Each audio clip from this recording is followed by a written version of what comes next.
Hi friends, प्रांजलन Mayuri world मध्ये तुमचं स्वागत आहे। आज मी तुम्हाला मेथी डिंक मिक्स ड्रायफ्रूट ह्याचे लाडू करून दाखवणार आहे। त्याच्यासाठी लागणारे साहित्य आपण पाहूया। हे अर्धा लिटर तूप आहे, हे 100 ग्राम मखाणे, हे 200 ग्राम मिक्स ड्रायफ्रूट, हे एक खोबऱ्याची वाटी सुकं खोबरं, हा मी गूळ किसून घेतलेला आहे, अर्धा किलो आहे, 500 ग्राम,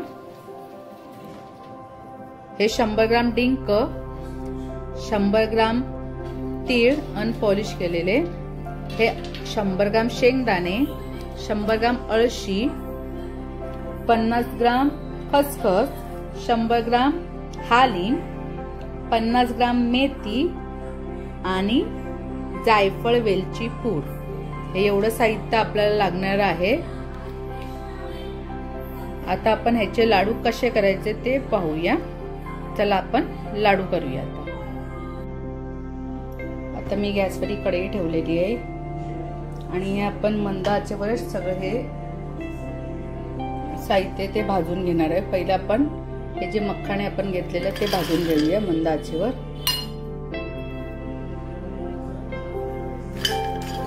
मंद आचेवर सगळं भाजून घ्यायचं आहे।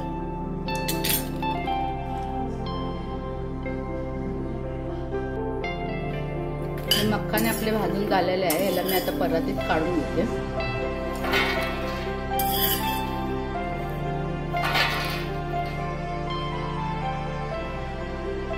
आता आपण तीळ आहे ते भाजून घेऊया मंद आचेवर। मंद आचेवर तीळ आता मी भाजून घेते।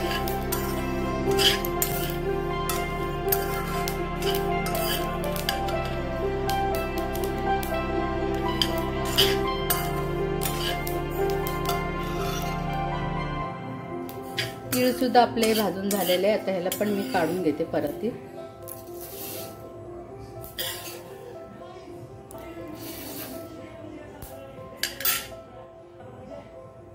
आता हे शेंगदाणे ते भाजून घेते मी।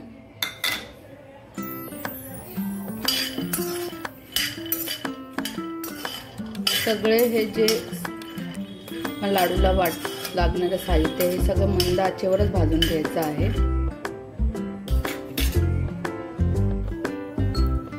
शेंगदाणे पण आपले भाजून झालेले आहेत, त्याला पण मी काढून घेते।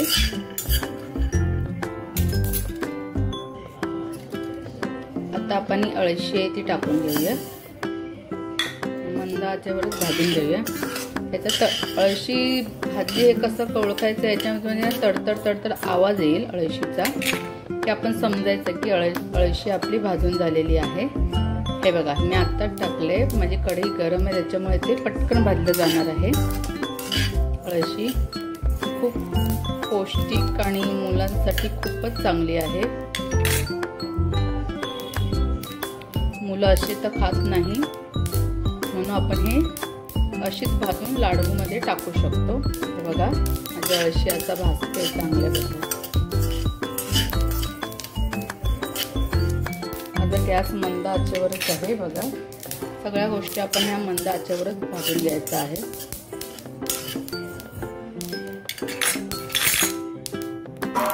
अळशी माझी झालेली आहे भाजून, आता ह्या अळशीला मी काढून घेते।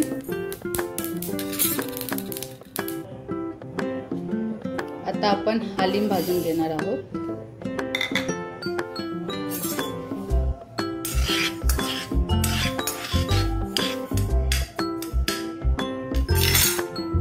लाडू केल्याने मुलांना दिले ना, खूपच पौष्टिक लाडू आहेत हे। आणि जरूर तुम्ही माझी रेसिपी फॉलो करा आणि द्या मुलांना हे लाडू करून। हे माझे हालिम पण भाजून झालेले आहेत, हालिमला पण मी काढून घेते।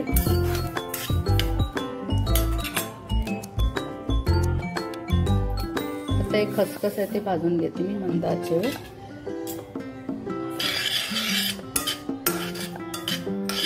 खसखस पण लवकरच भाजले जाणार, कारण माझी कढई ऑलरेडी ही गरम आहे, त्याच्यामुळे ते पटकन भाजलं जाणार आहे।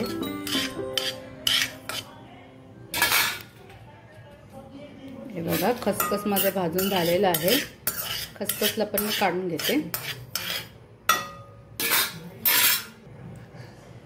आता याच्यात मेथी टाकून घेते, ही ती भाजून घेते।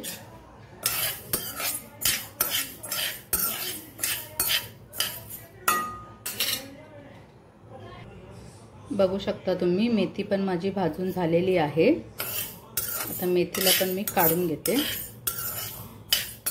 हे सगळे इंग्रेडियंट्स मंद आचेवर चांगले भाजून घ्या। तुमचे लाडू 1 महिना टिकणार, खराब होणार नाही। आता एक खोबरं आहे ते मी भाजून घेते।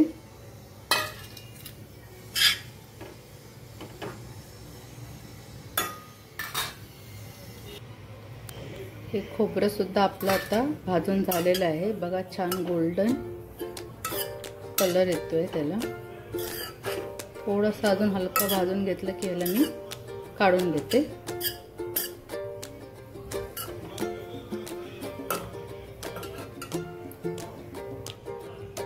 हे बघा आता आपलं हे खोबरं छान आपण मंद आचेवर भाजून घेतलं। आता ह्याला मी काढून घेते, कारण जास्त जर लाल केलं तर हा खोबरं हे करपणार। त्याच्यामुळे एवढंच त्याला गोल्डन करून घ्या। त्याला मी काढून घेते। पण हे ड्रायफ्रूट्स आहेत ते भाजून घेऊया। 2 चमचे तूप टाकते मी ह्याच्यात।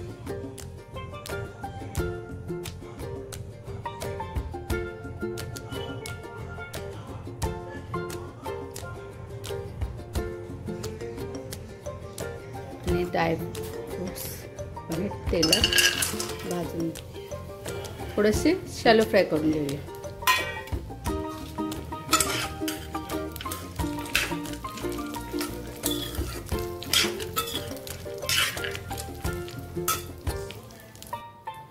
छान असे हे ड्रायफ्रूट्स पण आपण मंद आचेवरच भाजून घेणार आहोत किंवा शॅलो फ्राय करणार आहोत।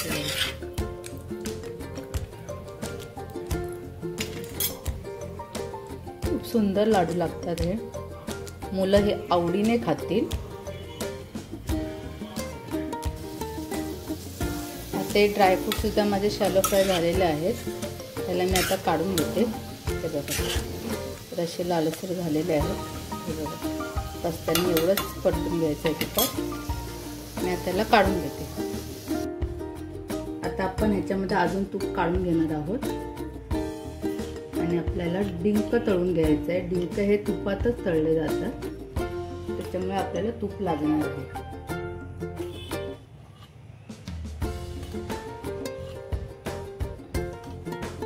तूप थोडं गरम होऊ दे।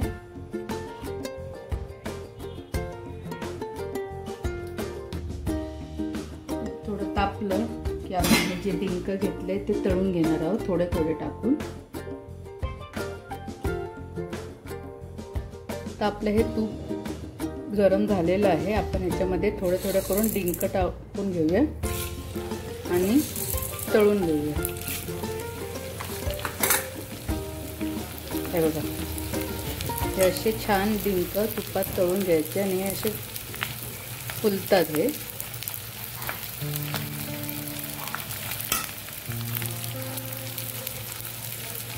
असे फुलले की आपण याला काढून घ्यायचं। असे छान फुलले पाहिजे डिंक। हे बघा अशा पद्धतीत हे सगळं डिंक आहे ते मी सर्व डिंक आहे ते मी तळून घेते पटापट। हे बघा आता पण हे सर्व डिंक तळून घेतलेले आहे तुपात आणि आपलं हे एवढं तूप उरलेलं आहे। त्याच्यात अजून तूप घालून मी ह्या तुपामध्ये गुळाचा पाक तयार करून घेणार आहे। मला इथे बरोबर 300 ग्राम तूप यूज झालेलं आहे। 300 ग्राम तूप मी इथे वापरलेलं आहे। ते तूप गरम होऊ द्या, मग आपण जे किसलेलं गुळ आहे त्या तुपामध्ये टाकून घेऊया। हे बघा आता आपलं तूप हे गरम झालेलं आहे। आता आपण जे हे गूळ घेतलेलं आहे ते सर्व गूळ पाकामध्ये टाकून घेऊया, या तुपामध्ये टाकून घेऊया।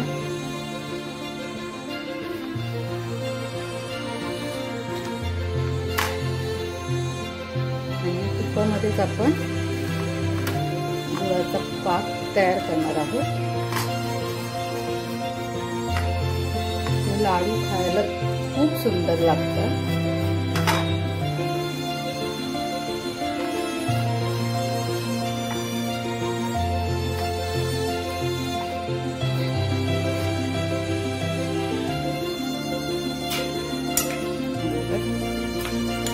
आपण मंद आचेवर गुळाच्या पाकाला होऊ देऊया।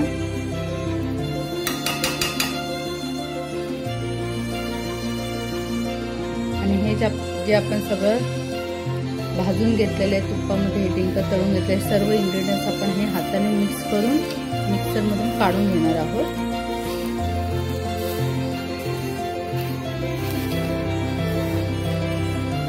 त्याला मी मिक्सर मधून काढून देते।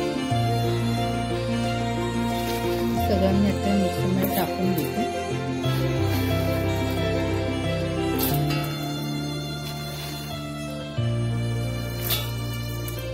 आणि मिक्सर मधून वाटून घेते। हे बघा, हे असं दरदरीत वाटून घ्यायचं आहे। हे सगळं मी आता वाटून घेते। हे बघा, अशा पद्धतीने दरदरीत सगळं वाटून घेतलेलं आहे। आता आपण याच्यामध्ये गुळाचा पाक तयार करणार आहोत, ते ओतून घेऊ। हे बघा, बघू शकता आपला हा गुळाचा पाक आहे तो तयार झालेला आहे।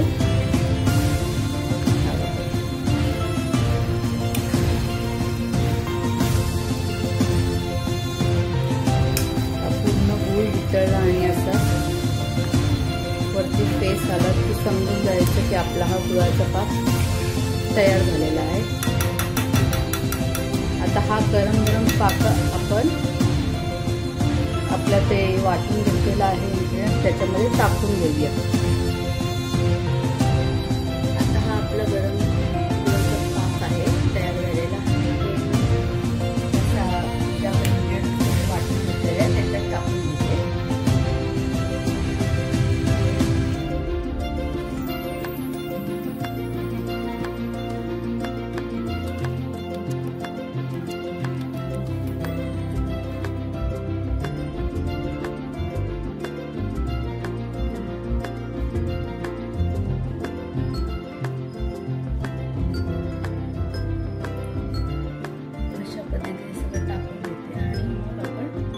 मिक्स करूया गरम गरमच।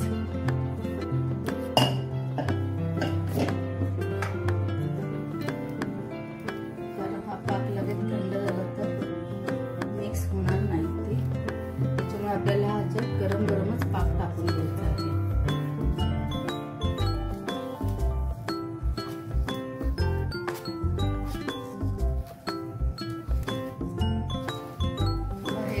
पाक थंड झाला की आपण हाताने मिक्स करून त्याचे लाडू वळून घेणार आहोत।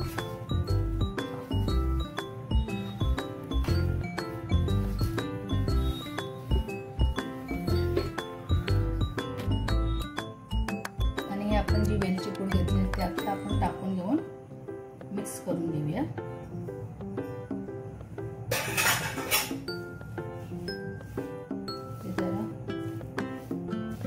झालं की आपण हाताने मिक्स करणार आहोत आणि याचे लाडू वळून घेणार आहोत।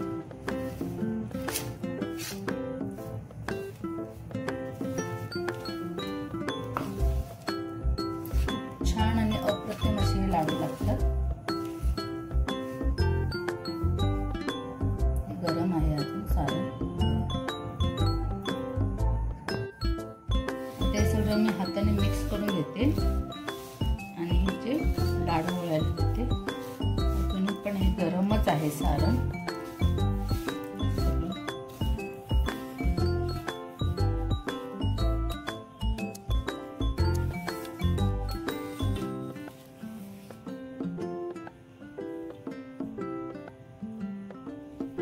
अशी तुम्ही लाडू वळू शकता किंवा दोन्ही हाताने सुद्धा वळू शकता।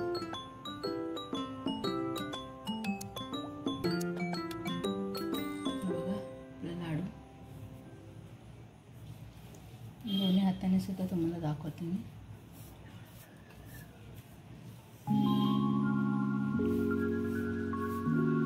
हे बघा, दोन्ही हाताने सुद्धा लाडू वळू शकता तुम्ही. तर सगळं तूप वगैरे चांगलं आहे त्याच्यामुळे आपले लाडू आणि गुळाचा पाक छान तयार झालेला आहे, त्याच्यामुळे आपले लाडू पटापट वळले जातात आहे. हे बघा, बघू शकता तुम्ही. आता मी सगळे लाडू वळून तुम्हाला दाखवते.